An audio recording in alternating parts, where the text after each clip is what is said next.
बच्चों, आज हम क्लास 10th का चैप्टर नंबर 13 पढ़ते हैं, जिसका नाम है magnetic effects of electric current, यानी विद्युत धारा का चुंबकीय प्रभाव।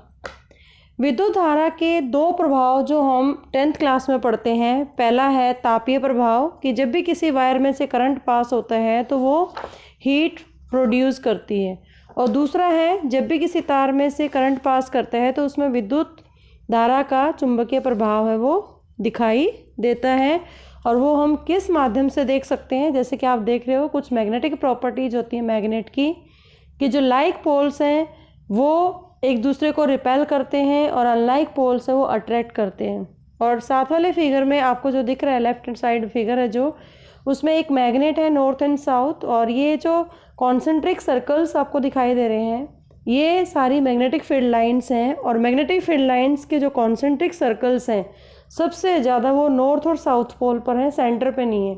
इसलिए आयरन की ऑब्जेक्ट सारी की सारी जितनी भी आयरन ऑब्जेक्ट्स हैं वो सभी पोल्स पे अट्रैक्ट होती हैं, ना कि किसी भी मैग्नेट के सेंट्रल पार्ट पर, क्योंकि वहाँ मैग्नेटिक फील्ड कम होते हैं। तो आज हम डिटेल में पढ़ेंगे कि विद्युत धारा का चुंबकीय प्रभाव क्या होता है और इसमें किस किस तरह के नियम हैं वो लागू होते हैं। तो आइए पढ़ते हैं। पहला है magnetic effects of electric current, विद्युत धारा का चुंबकीय प्रभाव। इसका मतलब क्या है, इसकी डेफिनेशन क्या है। जब किसी तार में से विद्युत धारा प्रवाहित होती है तो वो तार एक चुंबक की तरह बिहेव करने लग जाती है और उसके चारों तरफ एक चुंबकीय क्षेत्र है वो उत्पन्न हो जाता है। इस इफेक्ट्स को विद्युत धारा का चुंबकीय प्रभाव कहते हैं। जैसे कि आप इस फिगर में देख रहे हैं, एक कार्डबोर्ड के अंदर से एक वायर पास हो रही है और उसके आसपास कंपास लगा रखे हैं। कंपास भी एक स्मॉल टाइनी मैग्नेट ही होता है, एक छोटा मैग्नेट होता है, और करंट जब पास होगा इस वायर में से तो वो एक चुंबक की तरह काम करेगी। और दूसरा चुंबक यहाँ पर कंपास की फॉर्म में है, तो दोनों चुंबक अगर सेम पोल है तो रिपेल करेंगे, अपोजिट पोल है तो अट्रैक्ट करेंगे, और डिफ्लेक्शन शो करेगा निडल। तो जैसे ही करंट फ्लो होता है आप देख रहे हैं इसमें डिफ्लेक्शन शो हो रहा है, और जैसे ही करंट स्टॉप होता है तो कोई भी डिफ्लेक्शन निडल के अंदर दिखाई नहीं देता। और इस विद्युत धारा का चुंबकीय प्रभाव को किस साइंटिस्ट ने डिस्कवर किया था, वो है फिजिसिस्ट हैं हांस क्रिस्टियन ऑर्स्टेड। और कब किया था उन्होंने, 1820 में। उन्होंने क्या देखा अपने एक्सपेरिमेंट के दौरान कि जब उन्होंने किसी वायर में से करंट पास किया तो उसके वायर के आसपास एक कंपास या कोई भी मैग्नेटिक निडल है वो रख दी, और उन्होंने देखा कि जैसे ही करंट पास होता है तो निडल डिफ्लेक्ट होती है। अगर वो निडल मैग्नेटिक है तो इसका मतलब करंट के अंदर भी कोई ना कोई ऐसा इफेक्ट है मैग्नेटिक जो उस निडल को डिफ्लेक्ट करने में सहायक है। उसके बाद उन्होंने कंक्लूड किया कि जब भी करंट पास होता है किसी वायर में तो वो मैग्नेटिक फील्ड उसके आसपास है वो उत्पन्न होता है। इसलिए इलेक्ट्रिसिटी और मैग्नेटिज्म दो ऐसी टर्म्स हैं जो एक दूसरे के साथ जुड़ी हुई हैं। आगे हम पढ़ते हैं मैग्नेटिक फील्ड, चुंबकीय क्षेत्र। चुंबकीय क्षेत्र क्या है, वो एरिया, वो रीजन मैग्नेट के आसपास जहाँ पर मैग्नेट में फोर्स ऑफ अट्रैक्शन या फोर्स ऑफ रिपल्शन एग्जिस्ट करता है, या हम कह सकते हैं कि किसी भी चुंबक में प्रतिकर्षण और आकर्षण एग्जिस्ट करता है, उस एरिया को हम मैग्नेटिक फील्ड या चुंबकीय क्षेत्र कहते हैं। जैसे इसमें बहुत अच्छे से दिखा रखा है इस डायग्राम के अंदर। अगर मैग्नेटिक फील्ड आपको फाइंड आउट करना है तो मैग्नेटिक फील्ड के लिए मैग्नेटिक फील्ड लाइंस शो कर रखी हैं, चुंबकीय क्षेत्र रेखाएं हैं, और ये रेखाएं बताती हैं कि कितना स्ट्रॉन्ग वहाँ पर चुंबकीय क्षेत्र है। अगर पास है तो ज़्यादा होगा, जैसे जैसे दूरी बढ़ती जाएगी चुंबकीय क्षेत्र है वो भी कम होता चला जाता है। जैसे आप एक मैग्नेट को, आयरन पीस को अट्रैक्ट करते हैं तो मैग्नेट को पास लेके आएंगे आप लोहे की कील के पास तो वो चिपक जाती है जल्दी, लेकिन जैसे ही दूरी बढ़ाएंगे उससे वो नहीं चिपकेगी, क्योंकि उसका मैग्नेटिक फील्ड जो चुंबकीय क्षेत्र है वो कम होता जाता है जैसे ही दूरी बढ़ती है। और अपोजिट पोल है वो अट्रैक्ट करते हैं और सेम पोल है वो रिपेल करते हैं। ये प्रॉपर्टीज़ हैं मैग्नेट की, और मैग्नेटिक फील्ड कैसे क्रिएट होता है ये बहुत अच्छे से इसमें दिखा रखा है। नेक्स्ट है मैग्नेटिक फील्ड कैसे पता चलेगा कि वहाँ पे चुंबकीय क्षेत्र है, तो उसके लिए चुंबकीय क्षेत्र रेखाएं डेवलप हो जाती हैं जिससे हमें पता चलता है। और चुंबकीय क्षेत्र रेखाएं हैं क्या, ये मैग्नेटिक जो मैग्नेट है, चुंबक है, जैसे नॉर्थ साउथ इसके दो पोल हैं, एक नॉर्थ पोल है और एक साउथ है, तो दोनों पोल्स के आसपास जितनी भी लाइंस ड्रॉ होती हैं वो चुंबकीय क्षेत्र दिखाती हैं। और हमेशा चुंबकीय क्षेत्र जो रेखाएं हैं वो हमेशा नॉर्थ पोल से निकलेंगी। बहुत अच्छे से इस डायग्राम के अंदर रिप्रेजेंट कर रखा है, एरो है नॉर्थ से निकलता हुआ साउथ में जा रहा है, और अब ऊपर नीचे दोनों सेम ही डायरेक्शन है, नॉर्थ टू साउथ।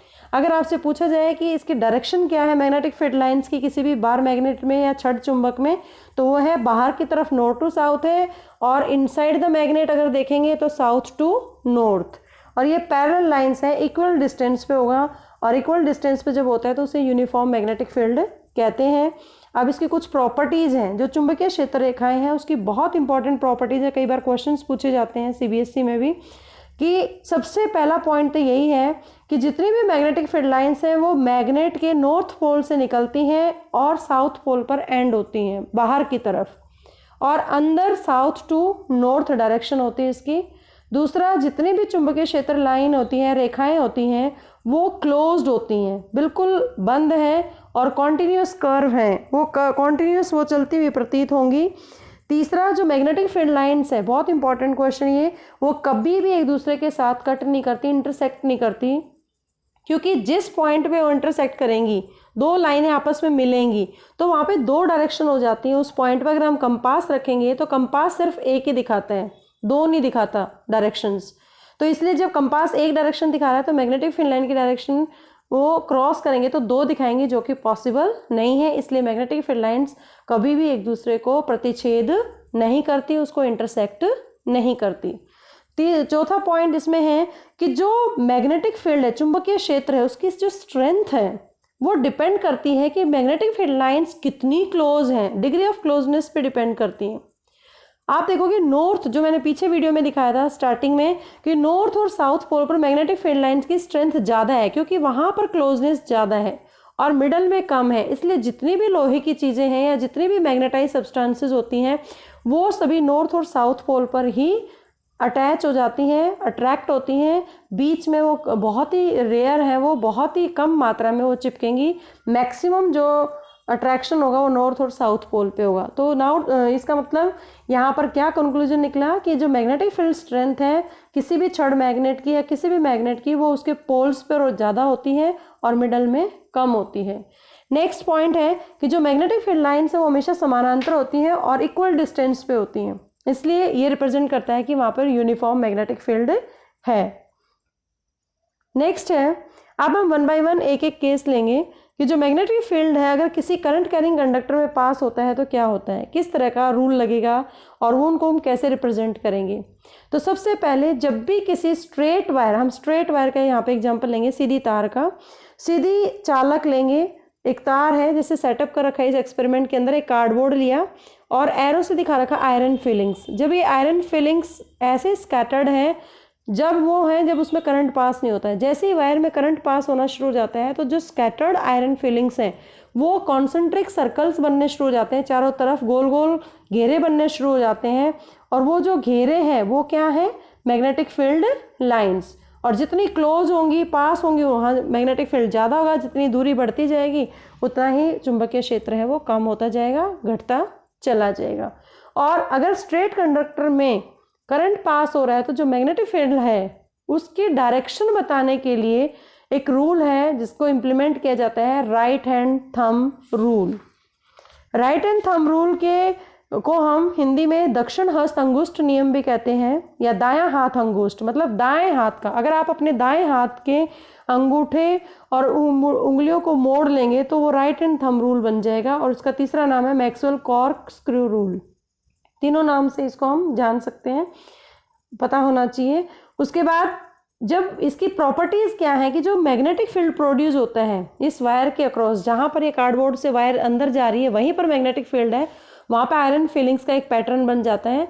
तो जो मैग्नीट्यूड है इसका जो परिमाण है चुंबकीय क्षेत्र का, जब वो करंट स्ट्रेट वायर में से पास होता है तो वो दो बातों पे निर्भर करता है। एक, करंट ज़्यादा होगा तो मैग्नेटिक फील्ड भी ज़्यादा होगा। इसका मतलब चुंबकीय क्षेत्र और विद्युत धारा एक दूसरे के समानुपाती हैं, जितना करंट उतना ही मैग्नेटिक फील्ड। दूसरा पॉइंट, ये इन्वर्सली व्युत्क्रमानुपाती होंगे डिस्टेंस का, कंडक्टर से उस पॉइंट की डिस्टेंस के बीच की दूरी, रेडियस कितना है कॉन्सेंट्रिक सर्कल्स का, उसके ऊपर डिपेंड करेगा। अगर रेडियस कम है तो मैग्नेटिक फील्ड क्या होगा, ज़्यादा। अगर बड़े कॉन्सेंट्रिक सर्कल्स हैं तो वहाँ पे मैग्नेटिक फील्ड कम होगा, चुंबकीय क्षेत्र कम होगा। राइट हैंड थंब रूल को समझने के लिए हम नेक्स्ट स्लाइड में देखते हैं कि राइट हैंड थंब रूल क्या है। आप अपने सीधे हाथ का अंगूठा ऊपर, जैसे इस फिगर में दिखाया हुआ है लेफ्ट हैंड साइड में, ऐसे करें।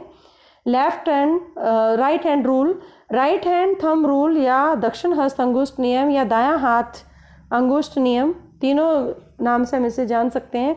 और ये नियम के हिसाब से इसको हम कभी कभी स्टेटमेंट आ जाती है कि इसको स्टेट कीजिए, उसको बताइए कि ये क्या चीज़ है, इस नियम को कैसे आप एक्सप्लेन करेंगे।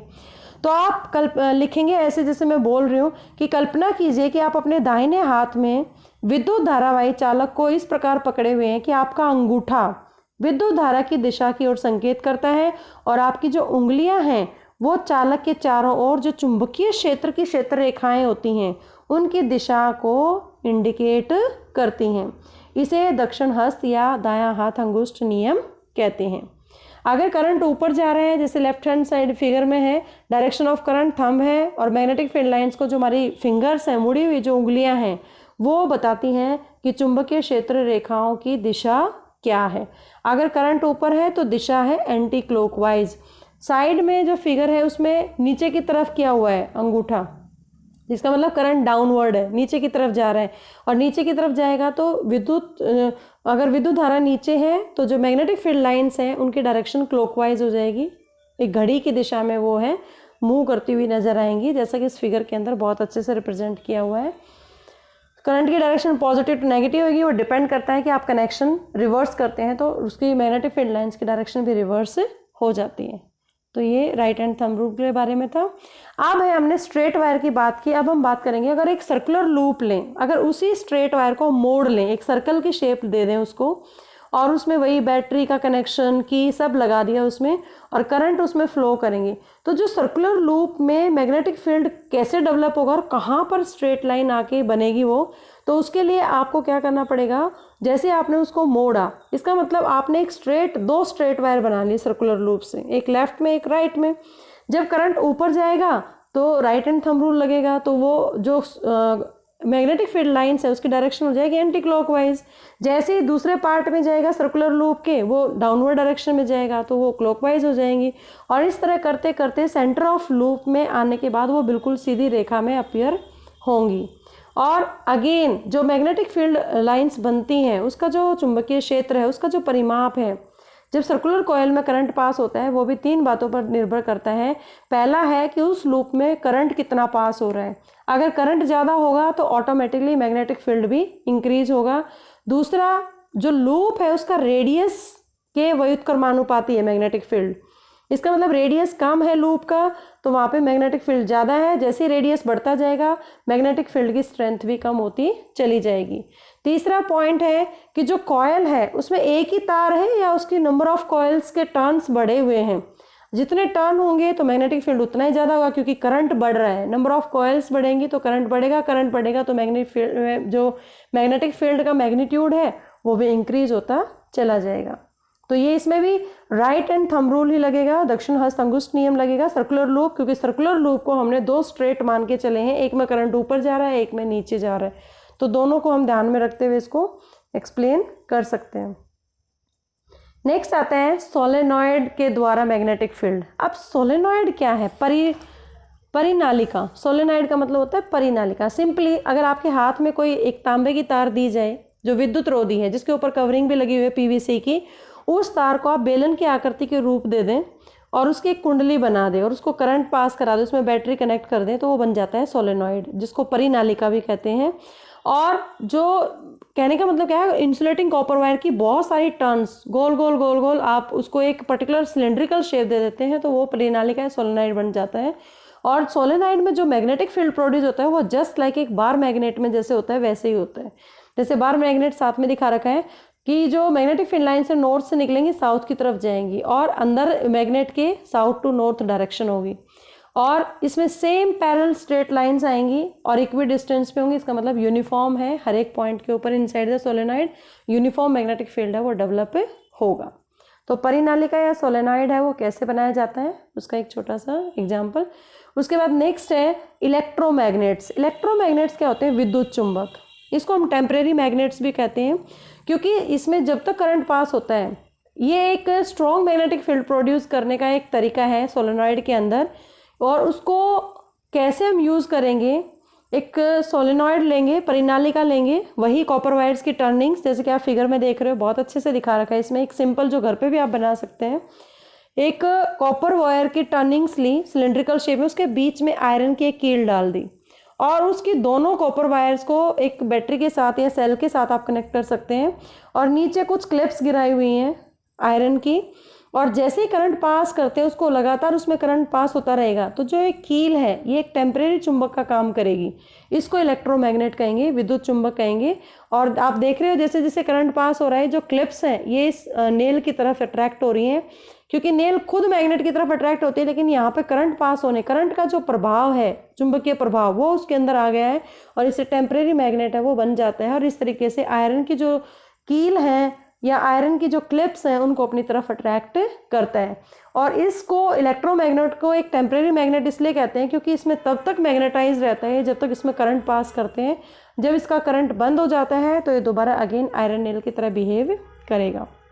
और इसमें भी स्ट्रॉन्ग मैग्नेटिक फील्ड अगर प्रोड्यूस करते हैं तो उसकी स्ट्रेंथ को हम चेंज कर सकते हैं ताकि changing the current through the solenoid, अगर करंट चेंज कर देंगे हम तो उसकी पोलैरिटी भी चेंज हो जाएगी और उसकी डायरेक्शन भी चेंज कर सकते हैं और उसकी स्ट्रेंथ को भी बढ़ाया घटा सकते हैं क्योंकि मैग्नेटिक फील्ड और करंट एक दूसरे के समानुपाती होते हैं। तो इलेक्ट्रोमैग्नेट क्या है? विद्युत चुंबक क्या है? जब भी हम परिनालिका के अंदर भीतर एक प्रबल चुंबकीय क्षेत्र का उपयोग किसी चुंबकीय पदार्थ जैसे नर्म लोहे को परिनालिका के भीतर रखकर उसको चुंबक बनाने में किया जा सकता है, इसे विद्युत चुंबक कहते हैं। तो ये इलेक्ट्रोमैग्नेट्स था। आगे पढ़ते हैं। अब कौन से ऐसे फैक्टर्स हैं जो इलेक्ट्रोमैग्नेट की स्ट्रेंथ को इफेक्ट करते हैं और उसके यूजेस क्या हैं?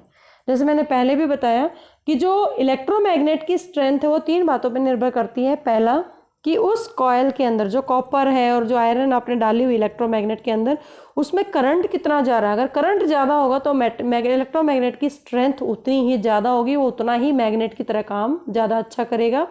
दूसरा पॉइंट, उसकी नंबर ऑफ टर्न्स की कॉयल की कितनी है। अगर जितनी ज़्यादा turns, n number of turns होंगी उस कॉयल की, सोलेनॉइड की, तो इलेक्ट्रोमैग्नेट की स्ट्रेंथ भी बढ़ती चली जाएगी। तीसरा पॉइंट, जो इलेक्ट्रोमैग्नेट की स्ट्रेंथ है वो जो उसकी जो पोल्स हैं, पोल्स के बीच में जो एयर गैप की लेंथ है उसके व्युत्क्रमानुपाती होता है। मतलब अगर मैग्नेट्स के बीच में गैप है, ज़्यादा गैप है तो उसकी स्ट्रेंथ कम हो जाएगी और कम गैप है तो स्ट्रेंथ क्या होगी इलेक्ट्रोमैग्नेट की? बढ़ जाएगी। जैसे यूजेज अब नेक्स्ट इलेक्ट्रोमैग्नेट्स के, इसमें एक यूज़ मैंने ले रखा है, ये है इलेक्ट्रिक बेल। जो घरों में जो घंटी बजाते हैं, हम किसी घर जाते हैं तो बेल बजाते हैं या अपने घर जाते हैं तो बेल बजाते हैं। तो बेल कब बजती है? जब आप स्विच ऑन करते हो। जैसे आपने स्विच ऑन किया बेल बजनी शुरू हो जाती है, लेकिन जैसे आपने छोड़ा तो बेल बजना बंद हो जाती है। तो वो एक इलेक्ट्रोमैग्नेट इस्तेमाल किया जाता है इलेक्ट्रिक बेल्स के अंदर। इसी तरीके से फ़ैन के अंदर भी बहुत सारे डिवाइसेज है, मोटर है, जनरेटर है। और कभी कभी मेडिकल प्रैक्टिसेस में इसको, जैसे कभी कभी कोई घायल है, कोई वुंड है जिसमें कोई पीस ऑफ आयरन चला जाता है बॉडी के अंदर किसी माध्यम से, तो उसको रिमूव करने के लिए भी इलेक्ट्रोमैग्नेट का इस्तेमाल किया जाता है। इस बेल का एक बहुत अच्छा डेमो दे रखा है इसमें। एक हॉर्स शू मैग्नेट है, यहाँ पर परिनालिका को एक विद्युत चुंबक बनाया गया है, कॉपर वायर से ऊपर से लपेट रखी है और अंदर इसको एक स्ट्रॉन्ग मैग्नेटाइज सब्सटेंस मतलब हॉर्स शू मैग्नेट डाला हुआ है और साथ में एक बार मैग्नेट है। दोनों मैग्नेट में वही जैसे करंट पास होगा ये टेम्परेरी मैग्नेट का काम करेगा हॉर्स शू मैग्नेट, और दूसरा मैग्नेट उसको तरफ अट्रैक्ट होगा। और ये जो इसके साथ एक हैमर लगा हुआ है, जैसे ही हैमर इस बॉल के साथ लगेगा तो वो बेल बजनी शुरू हो जाती है। और जैसे ही स्विच ऑफ करते हैं, हम हाथ हटाते हैं स्विच से, तो ये इनका कनेक्शन है वो हैमर की तरफ नहीं जाएगा, हैमर उसके ऊपर नहीं टकराएगा और इस तरीके से बेल है वो नहीं बजती है। तो यहाँ पर इलेक्ट्रोमैग्नेट का एक टेम्परेरी मैग्नेट की तरह यूज़ किया गया है। नेक्स्ट है, जब भी किसी मैग्नेटिक फील्ड में करंट पास करते हैं किसी भी वायर में से, तो वो वायर एक फोर्स एक्सपीरियंस करती है। तो फोर्स कैसे एक्सपीरियंस करती है, उसकी डायरेक्शन कैसे आइडेंटिफाई करें, उसके लिए कौन सा रूल लागू होगा। तो इसके लिए सबसे पहले एक्सपेरिमेंटल सेटअप इसमें कैसे करना होता है कि एक स्ट्रॉन्ग मैग्नेटिक फील्ड लिया, जैसे हॉर्स शू मैग्नेट लिया, उसमें कोई वायर हैंग कर दी, उसके बीच में परपेंडिकुलर होनी चाहिए वो वायर। अगर पैरेलल होगी वो किसी भी तरह का फोर्स एक्सपीरियंस नहीं करेगा, वो परपेंडिकुलर होना चाहिए। मतलब मैग्नेटिक फील्ड और करंट जिसमें से पास हो रहा है, दोनों वायर और हॉर्स शू मैग्नेट दोनों एक दूसरे के लंबवत होने चाहिए, तभी ये इसके अंदर फोर्स है वो एग्जर्ट करेगा, ये हॉर्स शू मैग्नेट। तो यहाँ पर मैग्नेटिक फील्ड में करंट कैरिंग वायर रखी हुई है, तो वो वायर एक्सपीरियंस करती है फोर्स। और वो फोर्स कैसे मैक्सिमम या मिनिमम है वो मैंने बताया कि लंबवत होने चाहिए एक दूसरे के। साथ में फोर्स की डायरेक्शन कैसे पता चले, वो डिपेंड करता है कि करंट फ्लोइंग किस डायरेक्शन में हो रहा है और मैग्नेटिक फील्ड की डायरेक्शन क्या है जिसके अंदर वो करंट कंडक्टर है वो रखा हुआ है। और इसमें मोस्ट इंपॉर्टेंट चीज़ क्या है कि फोर्स की दिशा के लिए, जिसमें करंट कैरिंग कंडक्टर के ऊपर जो फोर्स लगता है मैग्नेटिक फील्ड की वजह से, उसको हम फ्लेमिंग्स का लेफ्ट हैंड नियम है, रूल है, जिसके द्वारा हम इसको आइडेंटिफाई करते हैं।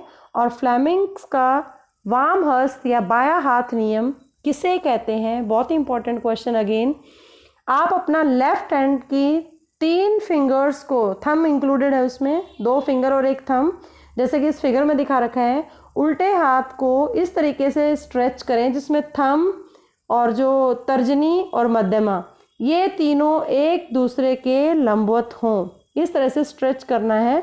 और इसको कैसे हम एक्सप्लेन करेंगे कि इस नियम के अनुसार हम क्या करेंगे कि बाएं हाथ की तर्जनी मतलब इंडेक्स फिंगर, मध्यमा मिडल फिंगर और अंगूठा इस प्रकार फैलाएं कि तीनों एक दूसरे के परस्पर लंबवत हों। और जो तर्जनी है वो चुंबकीय क्षेत्र की दिशा, मध्यमा चालक में प्रवाहित विद्युत धारा की दिशा की ओर संकेत करती है, तो अंगूठा चालक की गति की दिशा अथवा चालक पर आरोपित बल की दिशा की ओर संकेत करेगा। तो ये फ्लेमिंग का वाम हस्त नियम है। इसको याद करने के लिए हम अंगूठे को, जैसे एफ है, फोर्स रिप्रेजेंट किया हुआ है, तो F means father, M means magnetic field mother, और सी मतलब current child, father mother child, F force, M magnetic field और सी करंट। तो इस तरीके से हम इसको रिमेंबर कर सकते हैं। और ये फ्लेमिंग का बायां हस्त नियम या वाम हस्त नियम है, इस तरीके से आप डिफाइन भी कर सकते हो, उसकी परिभाषा भी दे सकते हैं। आई होप आपको बहुत अच्छे से समझ आया होगा। Please do subscribe and don't forget to like too. Thank you so much.